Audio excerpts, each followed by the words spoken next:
Anatomi dan fisiologi sistem pernapasan. Makhluk hidup dapat bernafas atau dengan kata lain makhluk hidup dapat menghirupkan udara. Itu adalah salah satu ciri dari makhluk hidup. Bernafas atau menghirup udara disebut dengan respirasi. Respirasi adalah proses pertukaran gas di dalam paru-paru.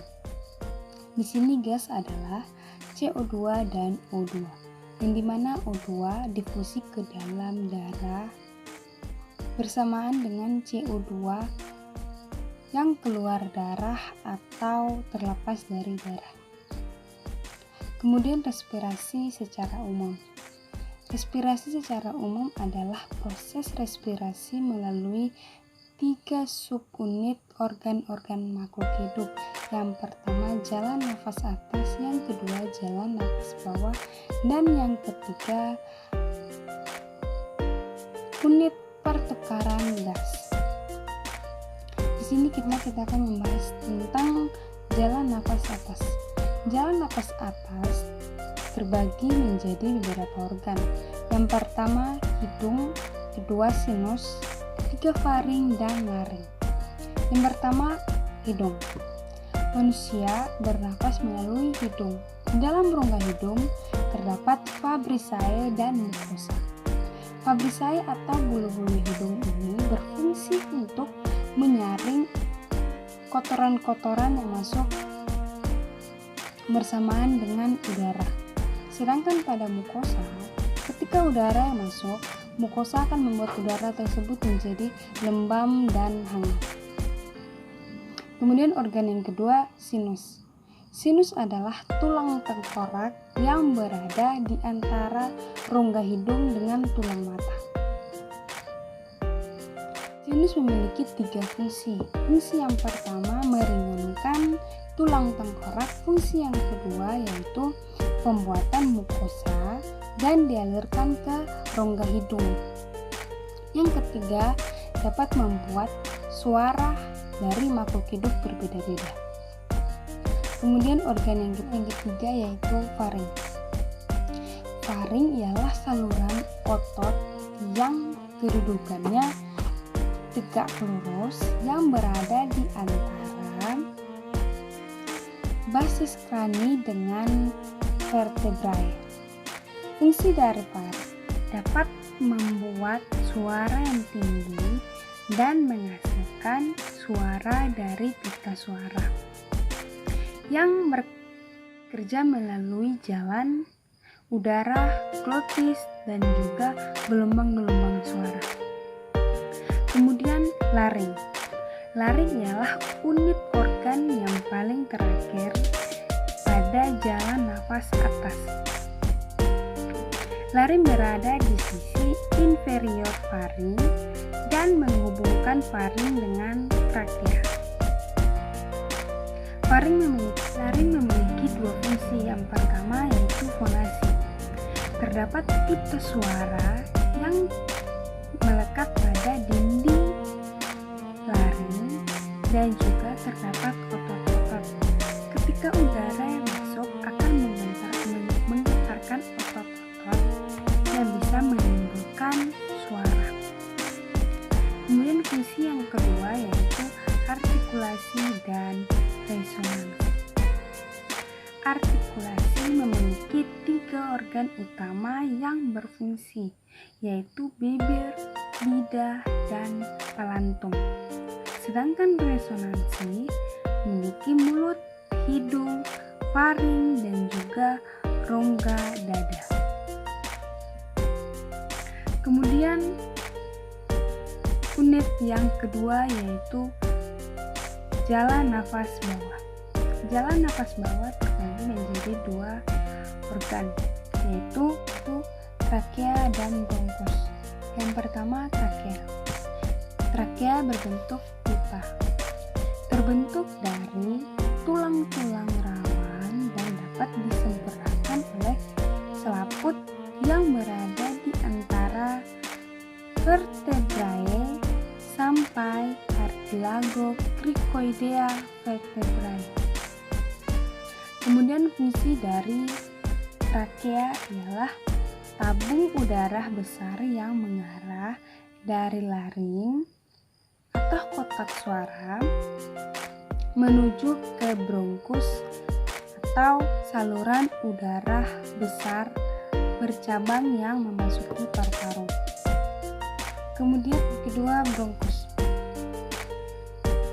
Bronkus memiliki struktur yang sama dengan trakea dan juga dilapisi oleh sejenis sel yang sama dengan trakea dan kemudian berjalan ke bawah arah tampung paru. Kemudian bagian bawah trakea memiliki dua cabang, yaitu kiri dan kanan, yang dipisahkan oleh garis pembatas. Kemudian bronkus terdiri dari dua, yaitu bronkus dekstra atau bronkus kanan dan juga bronkus sinistra, yaitu 5 cm. Kemudian unit yang ketiga yaitu unit pertukaran gas. Unit pertukaran gas itu 4 bagian, yaitu distal bronkus terminal, yang kedua destus alveolaris, yang ketiga saccus alveolaris, dan yang keempat alveoli. Semua terdapat di dalam asinus. Kemudian organ paru.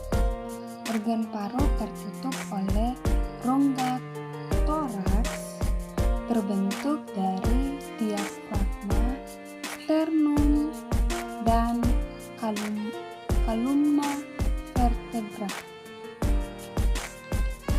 Yang pertama, diafragma. Otot utama yang digunakan dalam proses menarik udara dan mengeluarkan udara. Diafragma berada di bawah rongga dada yang berbentuk seperti kubu otot. Yang kedua, sternum. Sternum memiliki crista medialis yang disebut carina tendri. Kemudian kolumna vertebra, itu melindungi medula spinalis dengan nerli spinalis. Kemudian mekanisme pernapasan. Fungsi utamanya ialah kebutuhan oksigen jaringan tubuh serta membuang karbon dioksida sebagai sisa metabolisme. Perannya ialah menjaga keseimbangan asam dan basa. Kemudian respirasi atau pernafasan bekerja dalam 3 tahap, yaitu yang pertama ventilasi, difusi, dan transportasi. Yang membahas yang pertama yaitu ventilasi. Ventilasi ialah proses pertukaran udara sampai dengan atmosfer dan alveoli. Komunikasi melalui 2 jalur, yaitu inspirasi dan ekspirasi, masuk dan keluar. Kemudian ventilasi merupakan perubahan tekanan intrapulmonal. Kemudian yang kedua yaitu difusi. Difusi merupakan pertukaran gas antara alveoli dengan darah pada kapilier paru. Proses difusi yaitu perbedaan tekanan gas berdifusi secara tekanan tinggi dan rendah. Kemudian yang ketiga, transportasi. Setelah difusi adalah sel-sel yang dibutuhkan melalui darah, kemudian mengangkut karbon dioksida sebagai sisa-sisa metabolisme sampai kapiler paru. Setelah transportasi, maka terjadilah difusi gas pada sel atau jaringan, yaitu tekanan parsial oksigen atau PO2 intrasel selalu lebih rendah kapirel karena O2 dalam sel selalu digunakan oleh sel. Kemudian sebaliknya juga tekanan parsial karbon dioksida intrasel selalu lebih tinggi karena CO2 selalu diproduksi oleh sel sebagai sisa metabolisme. Kemudian regulasi kebutuhan oksigen ialah dinamis yang berbagai faktor, yaitu aktivitas.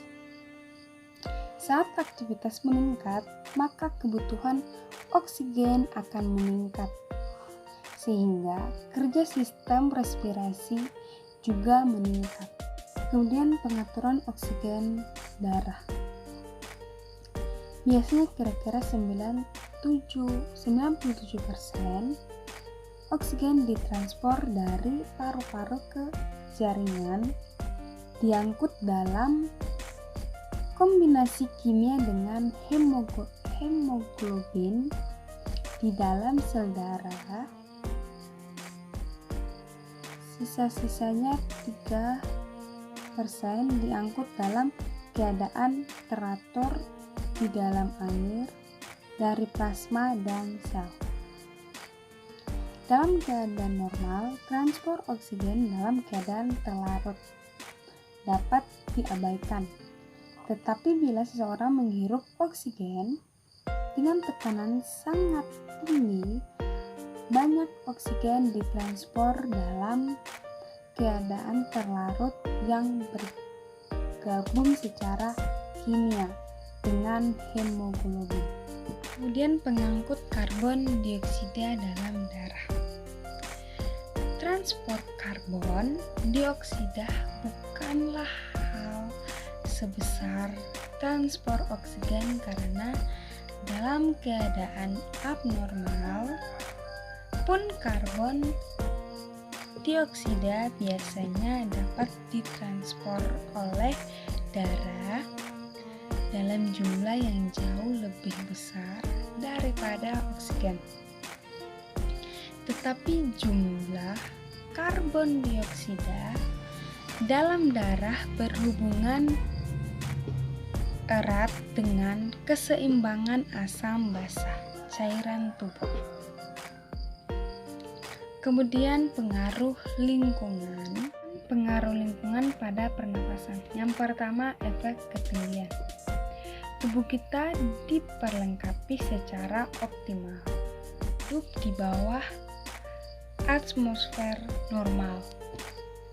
Ketika kita naik puncak gunung,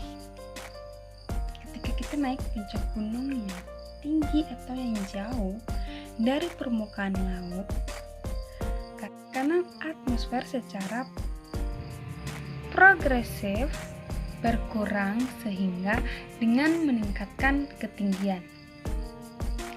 Jika seseorang tetap berada di ketinggian, respon kompresi akut berupa peningkatan ventilasi dan cura jantung akan bertahap. Kemudian efek menyelam. Ketika seseorang menyelam ke dalam, tubuh terpajan pada tekanan yang lebih besar daripada tekanan atmosfer. Tekanan dengan cepat meningkat sesuai dengan kedalaman laut akibat berat air. Udara yang disediakan oleh peralatan untuk bernapas dalam air disalurkan ke paru-paru dengan tekanan tinggi.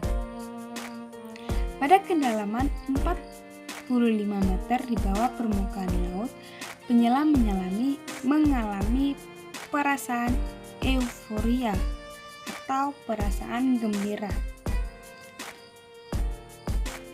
dan mengantuk. Kemudian di kedalaman 105 sampai 120 meter, penyelam menjadi lemah, canggung, dan kehilangan kesadaran. Toksisitas oksigen akibat tingginya PO2 merupakan efek lain yang merugikan. Jika seorang menyelam cukup lama di bawah permukaan laut, sejumlah N2 secara bermakna terlarut dalam jaringan. Bila secara tiba-tiba naik ke atas permukaan air, terjadi N2 yang menyebabkan N2 cepat keluar dari larutan dan membentuk gelombang-gelombang gas N2 di tubuh. Keadaan ini disebut penyakit demopresi atau pembengkokan, karena korban sering membungkuk karena merasa nyeri. Presentasi saya, terima kasih.